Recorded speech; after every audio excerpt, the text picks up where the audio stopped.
부자가 되는 것만큼 쉽고 단순한 건 없다. 너가 알고 있는 부자의 모습은 진짜 부자일까? 오늘 그 상식을 뒤엎어 볼게.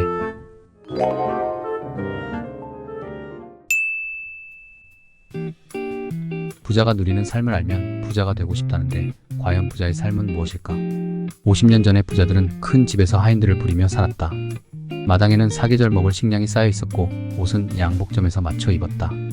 그러나 지금은 단지 겉모습만으로는 부자와 가난한 사람을 구별하기 어렵다. 부자들은 자산 관리와 투자를 신중하게 하지만 오히려 부자가 아닌 사람들이 비싼 차와 명품에 돈을 쓰는 경우가 많다. 김승호 회장은 가격표를 보지 않고 물건을 사는 사람을 부자라고 말했다. 이런 기준으로 보면 내 아버지는 부자가 아니다.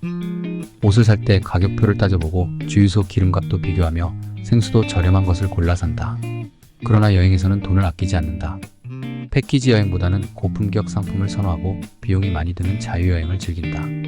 온라인 은퇴 카페나 파이어족 카페에서 가장 많이 묻는 질문은 바로 얼마가 있어야 은퇴할 수 있는가이다. 물론 이 질문에 대답하기는 어렵다. 사람마다 만족하는 생활 수준과 갖고 싶어 하는 기준이 다르기 때문이다. 예를 들어 30평대 아파트 하나로 만족하는 사람이 있는가 하면 월세 수입이 수천만 원 되어야 만족하는 사람도 있다. 백만장자를 예로 들어보자. 100만 달러는 우리 돈으로 약 13억 원이다. 이 돈을 은행에 넣고 이자 소득을 계산해보자. 이자율이 4%이고 이자 소득세가 15.4%라면 연간 약 4,400만 원을 벌게 된다. 이는 대기업 대졸 초임 연봉 정도로 넉넉한 생활을 하기에는 어렵다. 배우자와 자녀가 있다면 더더욱 살기 힘들다. 따라서 백만장자라도 은행이자만으로는 파이어족이 되기 어렵다. 또한 부자라도 건강을 장담할 수 없다. 스티브 잡스처럼 성공했지만 요절한 사람도 많다. 사람들은 돈이 있어도 건강을 잃으면 소용없다고 말하지만 내 아버지는 돈이 있어야 수준 높은 건강검진을 받고 병을 조기에 발견할 수 있다고 생각한다. 즉, 돈이 있어야 건강하게 살 확률이 높아지는 건 명백한 사실처럼 보인다. 돈이 많다고 반드시 행복한 것은 아니다. 하지만 돈이 많으면 행복해질 가능성이 커진다. 김승호 회장은 세계적인 도시락 회사 스노우폭스를 매각했다. 그는 화훼, 양계, 출판사업 등 다양한 분야에 진출해 있으며 우량 기업의 지분을 투자해 배당 수익을 얻는다. 그의 재산은 잠을 자는 동안에도 계속 불어난다. 따라서 그는 더 이상 사업에 매달릴 필요가 없으며 강연, 저술, 멘토링 등 하고 싶은 일을 하며 살아간다. 그야말로 돈이 조연이 된 것이다. 페이스북 창업자 마크 저커버그와 그의 아내 프리실라 첸은 딸이 태어나자마자 페이스북 주식의 99%를 기부하겠다고 발표했다.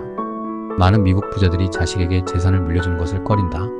자식에게 물려주어 그의 인생을 망치고 싶지 않아서라는 이유가 많다. 반면 동양에서는 자식에게 상속하는 것을 당연하게 생각한다. 중요한 것은 물려받은 재산을 지킬 역량이 있는지 여부다. 부자는 돈을 담을 수 있는 그릇을 갖지만 가난한 사람은 돈의 꽁무니를 쫓아다닌다. 그래서 돈이 자신에게 들어오면 감사히 받아야 한다. 책 시크릿의 내용처럼 나는 운이 좋아서 돈이 달라붙는다는 메시지를 우주에 보내면 우주가 응답할 거라 믿고 그것이 분명 부자 되는 길을 열어줄 것이다. 부와 성공으로 이끄는 황금률이란 남에게 대접받고자 하는 대로 남을 대접하라. 이것은 사람들과의 관계에서 진리로 통하는 황금률이다. 나폴레온 힐의 책 부와 성공의 열쇠에서는 성공하기 위해 필요한 습관을 강조한다. 성공하기 위해서는 재능이나 천재성, 행운, 인맥, 돈만 필요한 게 아니다.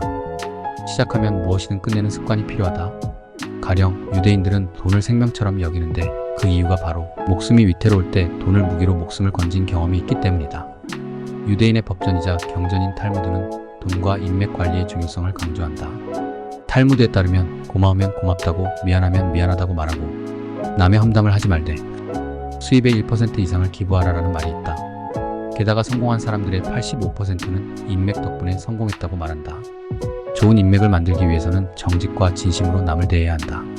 네트워킹 활동을 하고 주기적으로 지인들과 연락을 하며 관계를 유지하고 또 기부 행사나 봉사 활동을 통해 좋은 사람들과 교류하는 것을 권장한다. 이러한 황금률을 지키는 것이 부와 성공으로 가는 길이다. 그래서 감사하는 마음을 가지고 부정적인 고정관념을 버리는 것이 중요하다. 너희들과 같은 젊은 사람들은 감사하는 마음과 욕망, 잠재력을 쉽게 갖출 수 있으니 명심하길 바란다. 다시 말하지만 이 길을 알아야 부와 성공을 이룰 수 있다. 오늘 이야기가 마음에 들었다면 구독이랑 좋아요 누르는 거 잊지 말고 다음에 더 재밌는 이야기를 해보자고.